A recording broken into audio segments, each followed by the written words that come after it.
Прывітанне, гэта студыя 6 ТВ Бай, месца, дзе будуць абмяркоўвацца самыя актуальныя праблемы. У студыі я Александр Бураков, я правяду першы выпуск і першы наш госць Рахор Андреевич Кастусёў, старшыня партыі БНФ. Добрый дзень. Добрый дзень. Рахор Андреевич, і сёння мы будзем гутарыць пра каранавірус і палітыку. Мы з вами літаральна 5 месяцаў таму бачыліся ў прэсавым цэнтры кампаніі назірання права выбору 2014. Праз 5 месяцаў у нас яшчэ адна будзе, напэўна, самая галоўная палітычная кампанія, прэзідэнцкія выбары. Давайте пачнем з кампаніі назірання. Калі мы будзем браць гэтую сярэдзіну паміж выбарчымі кампаніямі, ці гатова на сёння, скажем так, апазіцыя ў двухкоссі, я маю на ўвазе ўсе дэмакратычныя сілы, таму што апазіцыя мусіць быць у парламенце насамрэч, ці гатовыя мы насамрэч да кампаніі назірання, таму што за 5 месяцаў мусіць ужо пачацца працэс, так раней было, навучання і розных там семінараў і розных рэчаў. Хочу отзначить, что минулая кампания 2019, она практически закончилась совсем недавно. Тому те люди, які приймали уділ у той кампанії, вони готові перейти до праці і у кампанії 2020 року.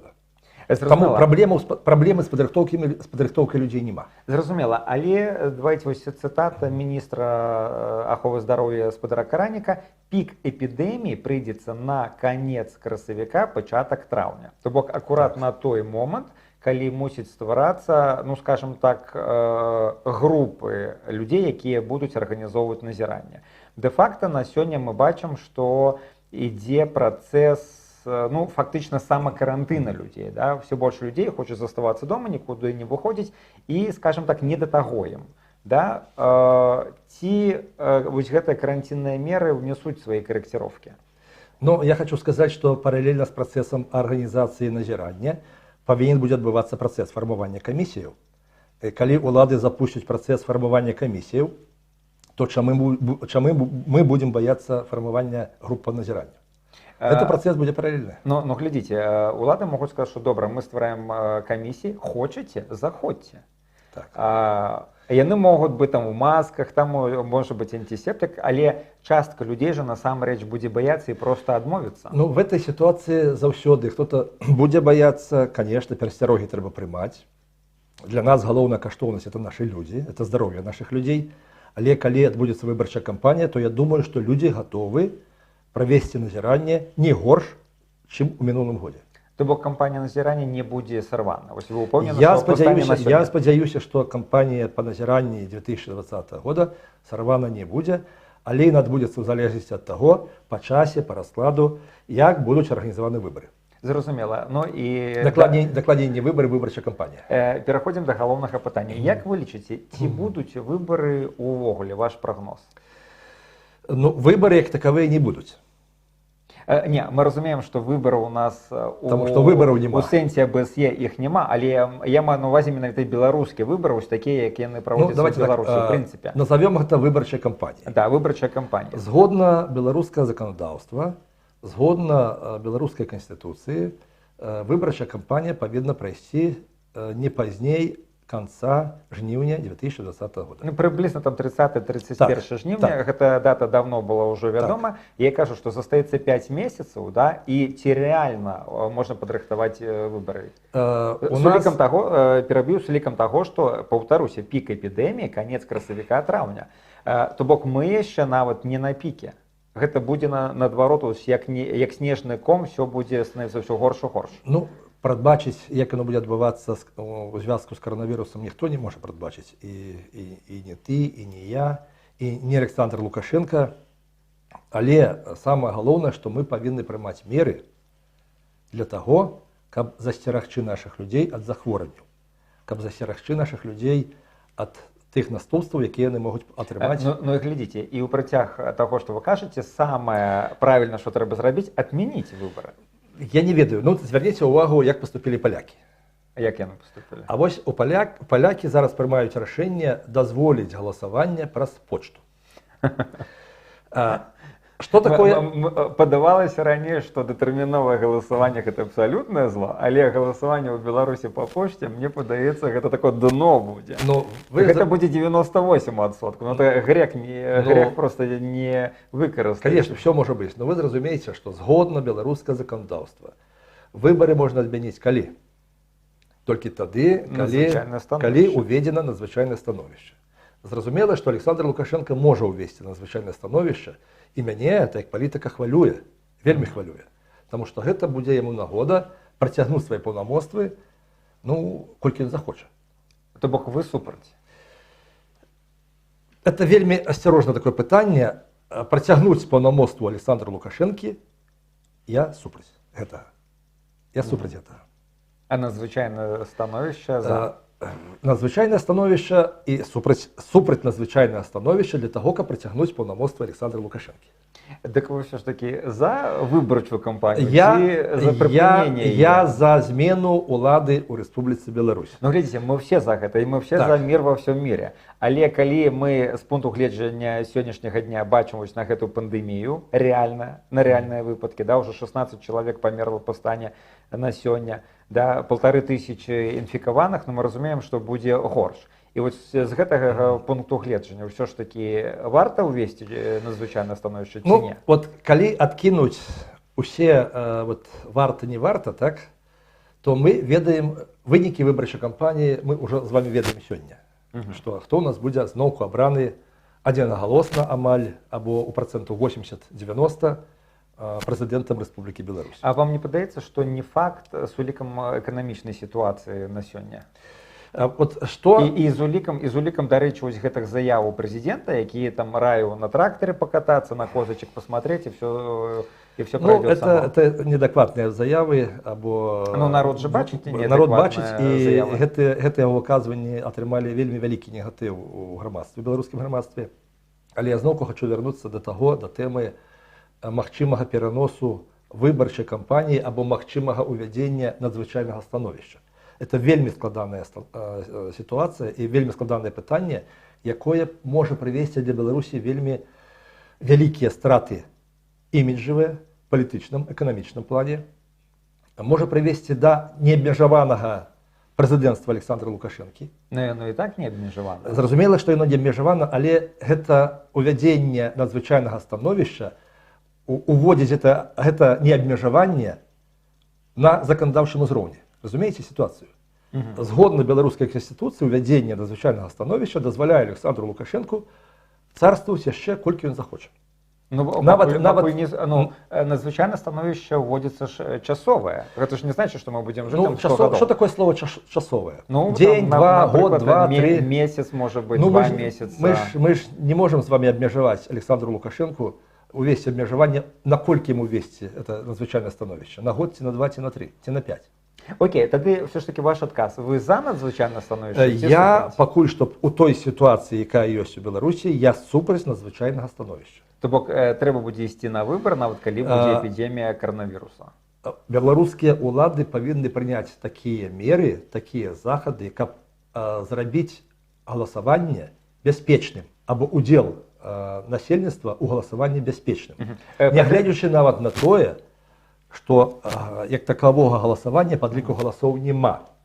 Проста мы павінны пасля арганізацыі назірання паказаць зноўку беларускаму грамадству, паказаць зноўку сусветнай супольнасці, што выбараў не было, што адбыліся падтасоўкі, фальсіфікацыі. Рыгор Андрэевич, а вы не дапускаеце думку, што пасля гэтых выказванняў прэзідэнта пра каранавірус, да, а гэта насамрэч каранавірус страшная рэч, да? Вы не дапускаеце, што старшыні камісію, гэта ж пераважна там настаўнікі і лекары, яны паглядзелі, якое стаўленне да іх, да? І вам не падаецца, што яны могуць раптам сказаць, што типа не, давайте падлічым, Пакуль што наша беларускае грамадства і тыя людзі, пра каго вы кажаце, і настаўнікі, і ўрачы не гатовы пераламіць сябе да таго, каб сумленна падлічыць вынікі галасавання. Але ж дактары рабілі злівы той інфармацыі, якую хавалі? Дактары робяць злівы інфармацыі, але вельмі асцярожна, баючыся, каб не засвяціцца як асоба, як чалавек,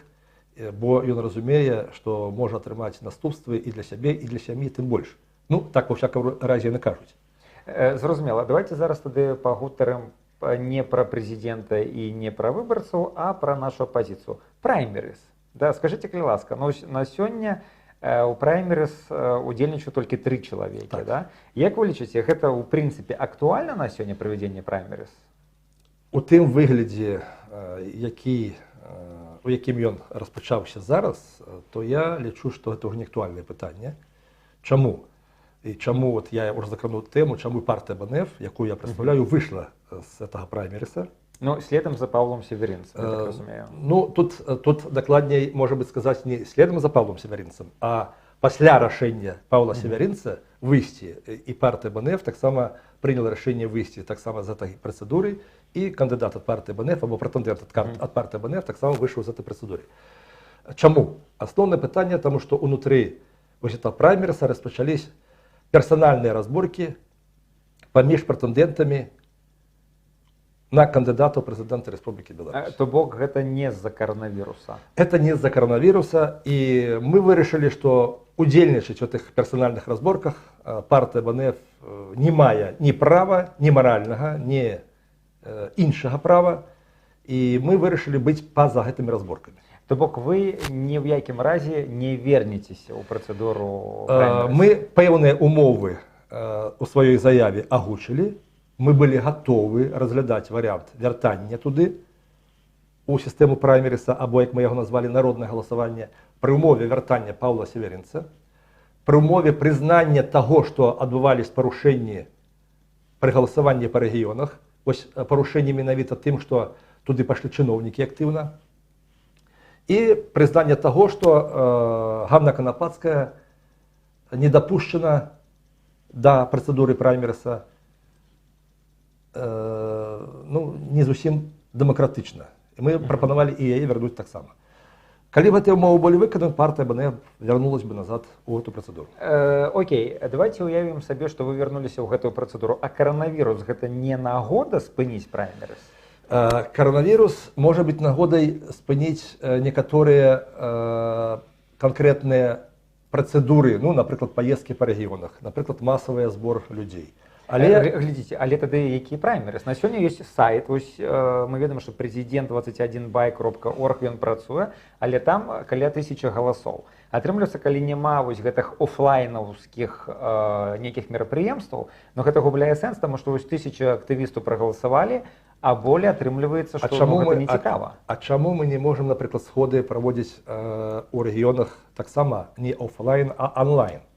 Ну, таму што гэта тэхнічна немагчыма. Чаму немагчыма? Ну, чаму немагчыма? Всё магчыма. Ну, напрыклад, вот на сённяшні дзень уже партыя БНФ правяла онлайн пасяджэнне сойма партыі БНФ.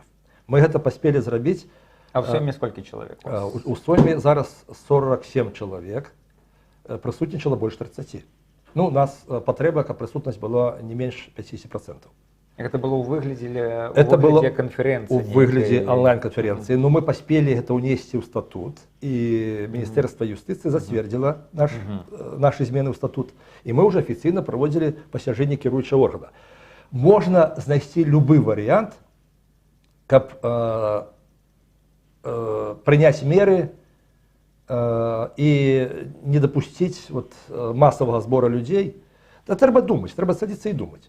Вот палякі, чамусьці палякі знаходзяць варыянты, чаму беларусы не могуць прыдумаць? Могуць прыдумаць і беларусы.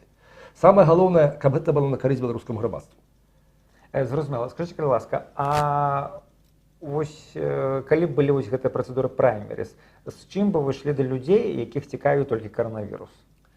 Вось наколькі актуальна павестка дня партыі БНФ людзям, якія баяцца, што заўтра памруць? Вот я хочу звярнуць вашу увагу на такія тэмы, якія ўжо, можа быць, з'яўляюцца заезджанымі. Это тэмы, якія гучаць з пачатку 90-х гадоў, калі толькі пачынаўся рух БНФ, Беларускі народны фронт, а пасля было стварэнне партыі. Мы яшчэ тады прапаноўвалі шматлікія эканамічныя рэформы розных галін эканомікі, пачынаючы ад нафтаперапрацоўкі, заканчиваючы сельскай гаспадаркай, лясной гаспадаркай. Вот звярніце увагу, прайшло ўжо 26, а то і больш год. І реанімована І ідея колектора нафтового. Гэты тэмы сталі актуальнымі. Зразумела, пераб'ю. Рыгор Андреевич, тады больш канкрэтовае пытанне. Калі вы выйшлі з працэдуры праймеры, значыць, у вас будзе свой кандыдат. Мы пакуль што не прынялі рашэнне, якім чынам мы будзем удзельнічаць у гэтай выбарчай кампаніі. Альбо не удзельнічаць. Але партыя БНФ, ну, ва ўсякам разе, у працэдуры назірання мы ўжо будзем удзельнічаць, адназначна. Гэта ёсць рашэнне партыі БНФ. Каго мы падтрымаем, ці не падтрымаем кандыдата, або пойдзем са сваім кандыдатам, гэтага рашэння яшчэ не прынята. Пасля апошняга пасяджэння Сойма мы зрабілі адтэрміноўку на месяц, падрыхтаваць, кіраўніцтва партыі падрыхтуе прапановы для ўсіх астатніх сяброў Сойма.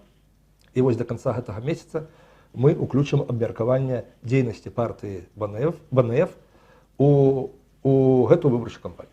Глядзіце, і вы зараз кажаце, што упор будзе рабіцца на эканоміку, то бок такія, ну, эфемерныя рэчы, як там мова, культура, вы на гэта ставку зараз не робіце? Чаму? Ва ўмовах каранавіруса гэта не актуальна. Чаму? Мы на сённяшні дзень мы распрацавалі і працуем не толькі над эканамічнымі або сацыяльнымі рэформамі. Ну, мы, напрыклад, падрыхтавалі і канцэпцыю нацыянальнай бяспекі Рэспублікі Беларусь.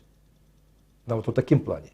І самае цікава, я быў на сустрэчы з нашымі кіеўскімі украінскімі калегамі, і мы паказалі ім эту канцэпцыю, і вельмі іх зацікавіла. Такой канцэпцыі нацыянальнай бяспекі нават няма в Украіне. Няма в Украіне на дзяржаўным узроўні. Зацікавіліся менавіта дзяржслужачыя. То бок вы прапанавалі вось гэту канцэпцыю. Так. Ну, у нас ёсць напрацавана канцэпцыя, і мы з ёй будзем таксама ісці, калі мы пойдзем на выбары, мы будзем ісці не толькі з эканамічнымі праграмамі, мы будзем ісці і сацыяльнымі, і з такімі нацыянальнымі канцэпцыямі, якія тычацца і абароны незалежнасці і суверэнітэта.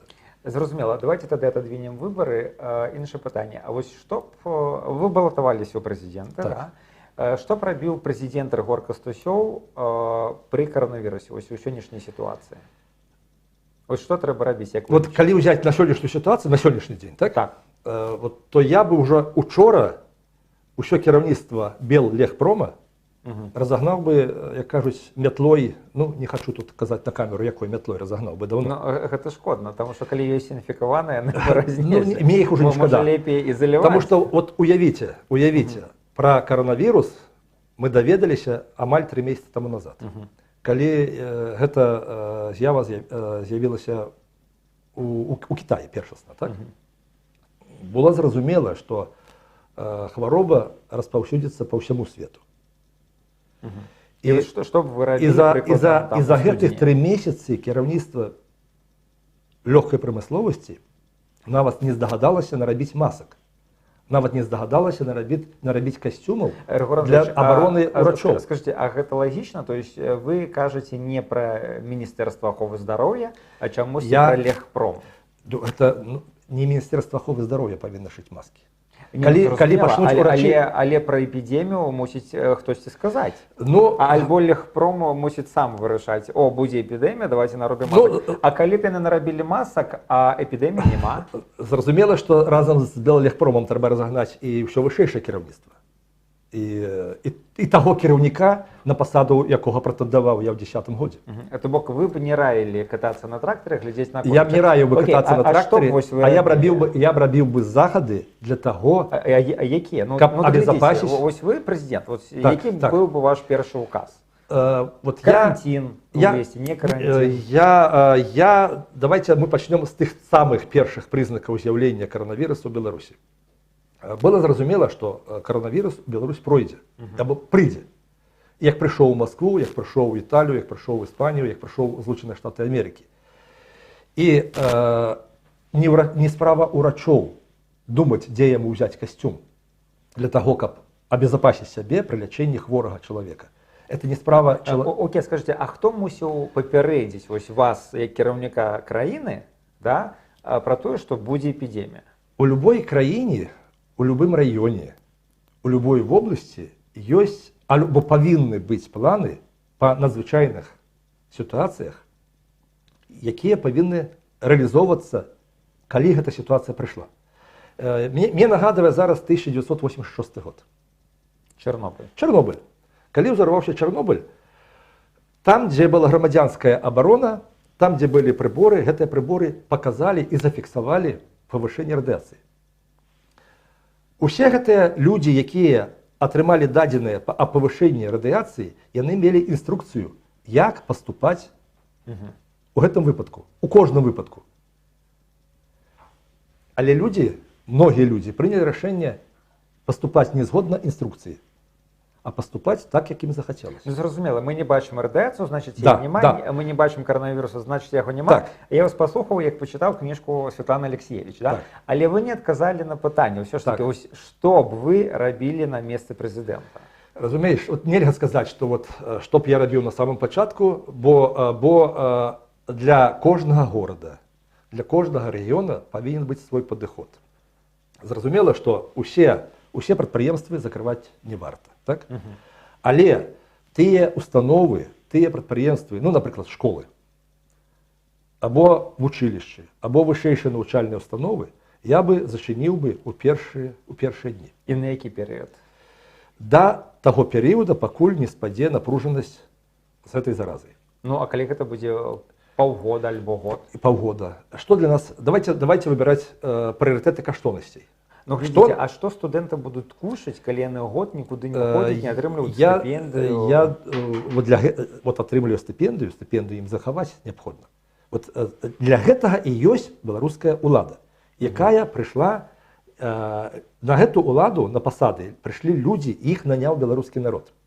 Дакладней, іх народ наняў только ў 94 годзе, а зараз яны ўжо самі застаюцца на этой пасадзе. Мы шмат чулі Так, таму яны павінны і думаць пра тое, як абезапасіць гэты беларускі народ. Для таго яны пастаўлены. Я вярнуся зноўку до 86 года, до 1986 года. Калі бы гэтыя ўсе чыноўнікі і кіраўніцтва ЦК Кампартыі Рэспублікі Беларусь паступілі згодна тых інструкцыяў, якія тады ўжо існавалі, не трэба было прыдумляць чагосьці, то шмат людзей мы бы спаслі. Мы бы спасли тысячи жыццяў. Вот для меня что основное, вот что для меня главное. Да, мы, может быть, понесли вялікія страты фінансавыя. Рыгор Андреевич, вот вы зараз кажете лірыку такую. Да? Ну, я с вами цалкам згодна. Але захады, ну окей, я зразумеў, што навучальную установу трэба было зачыніць. Да? Калі мы будем казаць пра эканоміку, вот глядите, ваш прогноз, мы вернемся в 90-е годы? Ну, хорошо, я вам злоку, хорошо, я приведу приклад. Ну, давай так. Вот на сегодняшний день, вот я доволодую информацией. Коли з'явилась эта зараза коронавирус у Витебску зачинили высшейшие навчальные установы. Да, реально. Практично спознились, ну, на 1 месяц. Давай так. Коли б зачинили на месяц раней, было б правильней ці неправильней? Вот я тебе задам питання. Я лічу, що було б правильно. А я вам откажу, а чому ми кажемо тільки за Витебск? Тому що там це тільки починалося. Ну, це саме могло пихнути у будь-якому городі. Ну, я як приклад беру. Вот по Витебску спознились, так? Все равно у Витебску пришлось зачинить, так? И я ведаю докладно, с Витебского мединститута разъехались студенты, непроверенные, уже многие хворые, по всіх регіонах Республіки Білорусь. Ну, наприклад, на Шкловщину з'явилося 40 студентів. Безконтрольно. Але у зв'язку со спазненням яны приїхали нездорові, яны приїхали вже хворі. Все равно яны засталися дома. Питання по їх фінансовому забезпеченні держава все равно ніяк не вирішає. Батьки вирішають. Батьки вирішають. Окей, а що тоді робити з заводами і з підприємствами? Кожний завод, кожне підприємство грає значну економічну роль у економіці Республіки Білорусь. Ну, це зрозуміло. Так само не варто робити, як кажуть, секча з топора і зачиняти усе. Підход повинен бути персонально до кожного підприємства, до кожного чоловіка, який там працює. Є підприємства, які ми припинити не можемо. Ну, наприклад, ми больницю не можемо зачинити? Не можемо. Ми комунальну сферу не можемо зачинити? Не можемо. Ну, давайте мы зачиним... Это необходимо для ну, давайте вот мы зачиним облгаз. Что будет с облгазом? Что будет с людьми? Что будет с городом Могилев? Давайте мы зачиним Могилев-Энерго. Что будет с Могилевым? і з Ну, насельніцтвом. але давайте зачиним, ну, от металлургический, так он сам уже зачинився. Металургічний сам зачинився. Но підход Тракторний завод можна зачинити, да, ніхто не зауважить. ви зрозумієте, що підход, от той підприємство, яке трошки багатей, так, і зачинилося, і воно якби своїх людей поставило такі рамки більш високого масштабу, чим ті підприємства, які повинні працювати постійно. В сенсі. Ну, наприклад, зачинився металургічний завод. У його подушка фінансової безпеки може бути вищий, ніж у того ж водоканалу города Могилєва. Ну, до прикладу. І Могилєвський... А що ви маєте на увазі під подушкою? Ну, Могилєвський металургічний завод може собі дозволити людей відправити на канікули, відпочинок, заплативши їм там цілком окладите, там 80% грубо от кажучи, люди не заробка. працюють, а заробок Люди, йде. а заробки їм йде. Це мара любого Да, чоловіка. да. А в той же час водоканал, у яких заробки значно ніжей, наприклад, чим у металургічного заводу, і він вимушений, кожен роботяга вимушений йти на працю і підвергатися ризиці. Доктор, санітарочка, прибиральщиця, у якої заробок так само ніжей. Ну, це несправедливо. Несправедливо. Да. І що робити в такій ситуації? Тому Що б ви робили? держава повинна подумати, що ті люди, які йдуть на працю і ризикують своїм здоров'ям, то вони повинні яким-то чином отримати компенсацію за цю ризику. Вот это держава повинна думати. І ця держава повинна була продумати. Я вас переб'ю, то бок не тільки медикам, але Не тільки медикам. І облгазу. облгазу. А чим горше люди, які працюють у облгазі? А чим горше люди, які працюють у тому ж Могилєвському водоканалі? Зрозуміло. Григорій Андрійович, глядіть, колись відчиняться межі, да? Але нафта, ми розуміємо, вже не вернеться на ті самі позиції по кошті. Да? У Росії зараз фактично економічний колапс. Вони вже признають, що їх ВВП може просто рухнути. Да? Білорусь на 75%, принаймні Могилєвська економіка, залежить від Росії.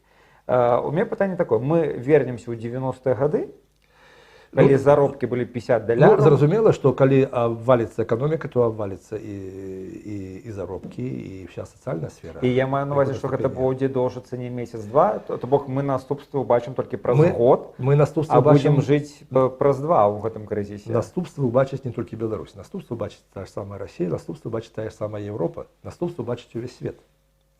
Це погроза для економіки всього світу. І ми на сьогоднішній день, може бути, ще не до кінця усвідомляємо вот той орієнтири коштовностей, на які треба орієнтуватися громадству, і білоруському громадству, і всьому громадству сусвітному. Ми на сьогоднішній день, от я пам'ятаю, хтось Сурачов у Європі заявив, ну, от коли футболіст отримує у місяць заробок $1 мільйон або $1 мільйон євро, то чому ж врач, який займається інфекціями, отримує тільки 1500 євро або 3000 євро. І коли у нас добре, то ми орієнтуємося на того ж самого футболіста, на артиста. Ну, дай Бог, хай не отримують, дай Бог їм здоров'я. Але коли ми не поважаємо врача, ну, вибачайте, все добре у нашому громадстві. Давайте від Кріштіану Рональду, да, ми вернемося до ярок Шкловського району. Так, да? А що робити людям, які працюють в сільській господарстві, у них і так заробок $200, там $100, да? А що з ними буде? Ви правильно задали питання, а що робити з доярками, які отримують $200? У той час, коли чоловік, який працює на металургічному заводі, отримує заробок 800 гуляючи, а доярка працюючи від темна до темна, отримує $10. Тут проблема у перекосі, я вже сказав, коштовностних інтересів в економіці в першу чергу Республіки Білорусь. Спочатку ми повинні задуматися, чому ж доярка отримує $200. При всім при тим, що вона працює від темна до темна. А я ведаю відкази на це питання. І який відказ? Тому що на цю доярку понавішали корупційні складники, откати і все останні негативні з'яви, які відбуваються в сільській господарстві. Ну, як ви зрозуміли, до прикладу, от тому або іншому колгасу або совгасу або господарці нав'язали побудувати комплекс. І я завжди задаюсь питанням, а кольки цей комплекс буде коштувати цій господарці? Кольки буде коштувати одно скотомісце? У Європі, наприклад, одно скотомісце где-то у померах каля 3000 євро. Коли воно трошки вищий, значить, цей комплекс вже не рентабельний. У нас доходить до 10-12 тисяч, а мой сябр Петр Степанович Мігурський подлічив, здесь і знайшов варіант, що дошло до $18 000 одно скотомісце в Білорусі. Зрозуміло. Ну, Рахор Андреевич, давайте сейчас от скота места до президентского Так, кресла. так, Да? так. Глядите, я так разумею, что вы ведете до того, что треба насамрэч менять уладу. Ну, менять усю систему И улады. менять всю систему. Так. Глядите, при Зяноне Пазняку у БНФ был теневый урад. Была Был, такая придумка, был. да? И там фактично збиралися люди, які готовы были взять адказнасць за краіну, ну, у любой момент, да, калі б гэта ўлада абырнулася. На той момент был самый складаны период в экономице Беларуси. Глядзіце, калі умоўна мы уявім сабе вот смерць у двухкосці ад каранавірусу всего беларускага ўраду, прэзідэнта, ну, хоп, заразіліся, съездили ў Віцебск, все памёрлі. Ці ёсць людзі, якія маглі бы ўзяць на сябе кіраўніцтва краіны і змяніць вось гэтую сістэму? Ну, у параўнанні з тымі часамі, калі у БНФ быў падрыхтаваны ценявы ўрад, зразумела, што сёння часы складаней.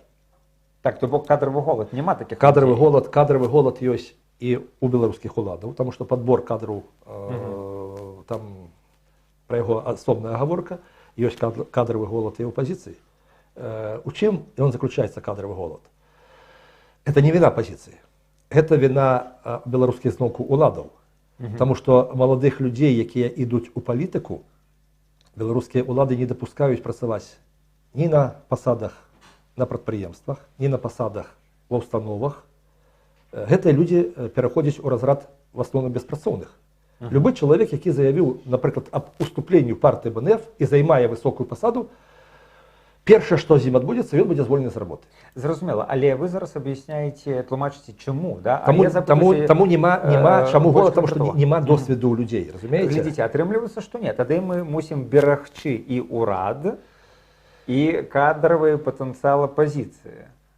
Калі Гавел прыйшоў да ўлады ў Чэхіі, так, ён старую ўладу разагнаў адразу і набраў маладых людзей, якія, можа, не зусім былі дасведчаныя, але яны былі сумленныя. Шмат беларусаў, хорошых спецыялістаў працуюць за мяжой. Я вяду к чаму гаворку. Я кажу пра кадравы голад не ў тым плане, што людзей няма. Я кажу ў тым плане, што кадравы голад ёсць у апазіцыі, бо людзі не скаардынаваны ў адзін агульны які-то орган. Ну, напрыклад, у ценявы ўрад. Або які-то іншы орган. Можна яго па-рознаму назваць. А глядзіце, а у вас не было ідэі аднавіць вось гэты ценевы ўрад? Такая ідэя, яна застаецца заўсёды, і мы які-то захады робім. Мы трымаем кантакты з маладымі людзьмі, мы асочваем лёсы маладых людзей, якія з'ехалі з Беларусі за мяжу, ну, па праграме Каліноўскага ў Польшу. Я асабіста трымаю кантакты з многімі маладымі людзьмі. Самае галоўнае, што як будзе іх пераканаць, каб яны вярнуліся сюды, в Беларусь. Вот што будзе важней. А глядзіце, вы робіце ставку на тых, хто зараз вучыцца за мяжой. Не толькі. Глядзіце, вы прывялі прыклад Вацлава Гаўла, але былі іншыя прыклады, калі і не разганялі ўрада. Да? Як вы лічыце, вось аптымальны варыянт быў бы які? Калі сыходзіць заўтра Лукашенко, то які кабінет вось вы бачыце ідэальным? Ну, былі часы, калі я у складзе Савета Міністраў многіх ведаў людзей асабіста. Так, мне зараз складаней вызначаць характарыстыку тых людзей, якія ходзяць ва ўрад, бо ўжо больш маладыя людзі, і я ўжо з імі многімі, або з большасцю я ўжо не знаём, значнай большасцю, і мне складана сказаць, да чаго здатны той або іншы чалавек. Зразумела, што я думаю, што сярод іх ёсць людзі, якія здатны і будуць здатны працаваць і застацца на сваіх пасадах, або, можа быць, заняць і вышэйшыя пасады. Але значная колькасць кіраўніцтва, беларускае кіраўніцтва, асабліва вышэйшага кіраўніцтва, не здатна правесці рэформы ў Беларусі і не здатна вывесці нашу краіну з той ямы, з той пропасці, у якой Беларусь апынулась, у якой апынулась эканоміка Беларусі. Зразумела. Апошняе маё пытанне, наш час ідзе да канца, да? Грамадзянская актыўнасць, ось пра што я хочу пагутарыць. У апошнія пару дзён шмат актывістаў сабралі велізарныя нейкія сумы грошай, там па 2000 нейкіх касцюмаў прывозяць там на Віцебшчыну, да, прывозяць гэта новыя рэспіратары. Як вы гэта ацэньваеце? Не атрымліваецца ли это так, што это мудрае кіраўніцтва Александра Григорьевича Лукашенка прыводзіць да таго, што нават апазіцыйныя актывісты, да, дапамагаюць вось краіне А бенефіцыярам все ж таки будзе Александр Рыхорович. Вот такой справой займаюцца актывісты партыі БНФ. Ну, во всяком разе, вот кіраўніцтва Гродненскай абласной арганізацыі займалась этой справой. Кіраўніцтва Мінскай гарадской арганізацыі партыі БНФ, это веду, што Дмітрий Каспярович до гэтай пары прыцягвае такія захады. Я уже сказал ранее, что для нас зараз галоўная каштоўнасць — это наши люди, это здоровье наших людей. Вот захаванне жыцця і здароўя людей — это наш основный приоритет. Глядзіце, але ж вы не патрабуеце ад уладаў выканаць свае функцыі і забяспечыць медычную установу, а пачынаеце весці нейкую актыўнасць, дык атрымліваецца, што ну, Александр Рыхорович тады малайчына. Ён і вам дае паактыўнічаць, і сам сэканоміць, і помнік Леніну нават вы бачылі в інтэрнэце, да? Нават у нядзелю, калі вернікі нейкія там святы свае святкавалі, да? Ремонтавалі помнік Леніну. На гэта грошы ёсць, на маскі няма. Я з вами цалкам згоден, што улады нашай не памянялись нават у этой ситуации, в ситуации з наяўнасцю коронавіруса, што рамантуюць помніку Леніна, трацяць аграмадныя грошы, рыхтуюцца да парада на 9 мая, трацяць аграмадныя грошы. Ну так можа варта было б запатрабаваць вось гэта грошы пусціць мы гэта патрабуем, і была заява і партыі БНФ, ёсць заявы іншых арганізацый, ёсць звароты беларускіх палітыкаў, ёсць звароты грамадскіх дзеячаў да беларускіх уладаў. Але ёсць такая прымаўка: гарбатага толькі выправіць што? Магілу. Толькі магілу выправляе. Таму наш падыход такі: мы з вялікай павагай, з вялікай пашанай ставімся да беларускіх урачоў. Я асабіста сустракаўся шмат з кім, асабліва ў Шклове, і мне ўрачы шклоўскія распавядаюць аб той сітуацыі, якая склала зараз і з тымі самымі маскамі, з тымі самымі касцюмамі. Для мяне і для партыі БНФ галоўнае захаваць іх здароўе, захаваць іх жыцці. Бо гэтыя людзі знаходзяцца, як кажуць, у першай лініі фронта. Яны на першай лініі барацьбы з гэтай заразай. Пасля мы разбяромся, прыйдзе час. А як вы лічыце, вось гэтыя людзі з першай лініі, яны не прагаласуюць потым за Александра Рыхоровича ўсё ж такі? Это ўжо будзе іх сумленне. Я павінен, і партыя БНФ, і ўсе мы павінны зрабіць усё, каб гэтых людзей зберагчы. Што яны ўжо зробяць на выбарах, это будзе на іх сумленне. Глядзіце, тады самае апошняе пытанне. Як вы лічыце, можа вось Лукашэнкі шанцуе? Памятаеце, вось падавалася, што рэжым падзе, пачынаўся крызіс і пачалася там вайна у Грузіі, там вайна яшчэ недзе, да? І ўвесь час неяк так атрымлівалася, што яму ўсё было на руку, да? Падавалася, што вось Захад зараз всю увагу накірую там на вось гэты дыктатарскі рэжым. А потым нешта адбывалася ў свеце, і атрымалася, што не на гэты дыктатарскі рэжым, а на нешта іншае. І вось зараз атрымліваецца у нас прэзідэнцкая кампанія.